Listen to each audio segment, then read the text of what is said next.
مساء الخير وحلقة جديدة معانا هنا عقب مباراة الزمالك والجونة. حلقة ملهاش إلا تفسير واحد، ألا وهي مين الزمالك ومين بيسيرو ومين اللي كان موجود امبارح في ملعب المباراة. ملعب المباراة امبارح كان في 11 واحد بيلعبوا من لعيبة الزمالك. ال11 منيلين أكتر من بعض من الآخر. ليه؟ تعال أوريك ليه. بص يا باشا، انت مبدئيا لاعب مباراة قدام فين فرقة كلها دفاع. ده كده بسم الله الرحمن الرحيم، فرقة كلها بتدافع. فانت يا عم بسيرو تروح لاعب لي انت بعمق دفاعي بتلاتة. ليه؟ ما مش فاهم. تمام. فانت مش مقتنع ان عقدة التلاتة دي مش نافعة معاك خالص. التلاتة دي هتفضل تلعب بتلاتة هتلاقي نفسك بتتأخر بهدف. اوريك ازاي. يوم ما انت لعبت قدام، هنبدأ معاك خالص بماتش الاهلي. تقريبا دي كانت البداية بتاعتك او بتروجيت. فكانت بدايتك كانت تلاتة برضو واتأخرت بهدف، ولما رجعت بالعافية. تمام. حضرتك برضو رحت لاعب كده قدام النادي الأهلي ولعبت بتلاتة، ولعبت انت بتدافع مش بعمق دفاعي بقى وكده، لا انت بتدافع وكنت هتخسر ولولا ستر الله عليك. تمام. وانت كنت ماسك الكرة شوية الشوط التاني، وكان يعني مباراة ندية شوية بين الفرقتين. جيت بقى بعد كده لعبت مباراة تانية مش فاكر قدام مين الحقيقة، لكن برضو بلعب بتلاتة وتعادلت وكنت متأخر بهدف. جيت ماتش سموحة لعبت بتلاتة و جاب فيك هدف بعد ما انت جبت الهدف واتأخرت بهدف، بقى 2-1 واتعادلت. الماتش الوحيد اللي انت قلت هتلعب فيه معتدل بأربعة، انت رحت متقدم بهدفين. شوف بقى هي سهله ازاي. شفتها سهله ازاي. جيت انت امبارح قلت لا، ما انا مش المكسب السهل ده مش بحبه. المكسب السهل ده انا مش بحبه.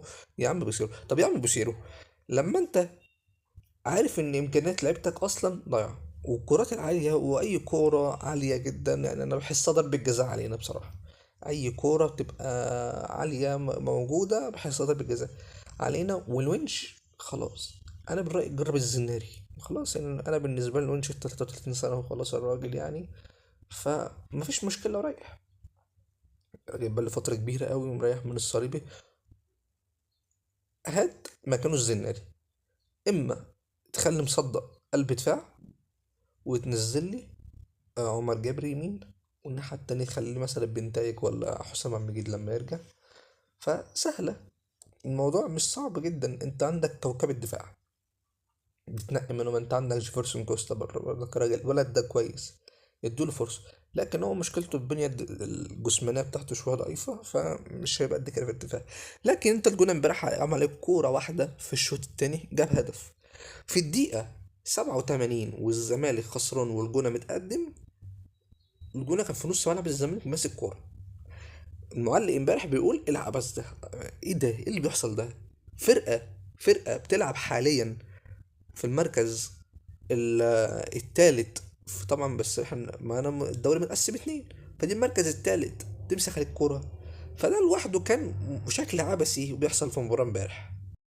اللي هو فرقة زي دي ما تمسكش على الكورة، انت بالتالي انت لازم تمسك الكورة.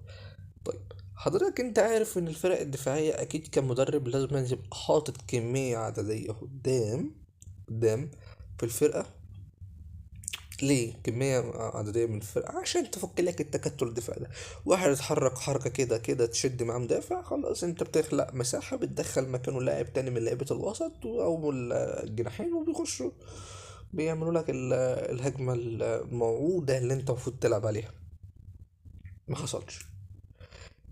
من 2000 و 13 ل 2017 في الخمس سنين دول، 2000 قصدي 12 2017 في الخمس سنين دول، عثمان ديمبلي فقد الكورة 5 مرات. مصطفى شلبي في هجمة واحدة بيفقد الكورة 7 مرات. شفت؟ مصطفى شلبي ان هو اصلا انا مستحمله امبارح 90 دقيقة وبالوقت الاضافي 95 دقيقة. ليه مصطفى شلبي 95 دقيقة في الملعب؟ طب انا ممكن اقول لك احط نفسي مكان بيسيرو امبارح، واقول لك والله انا كنت هطلعه، بس لولا اصابة محمد حمدي الدنيا معايا خالص وباظت معايا خالص وبهوقت.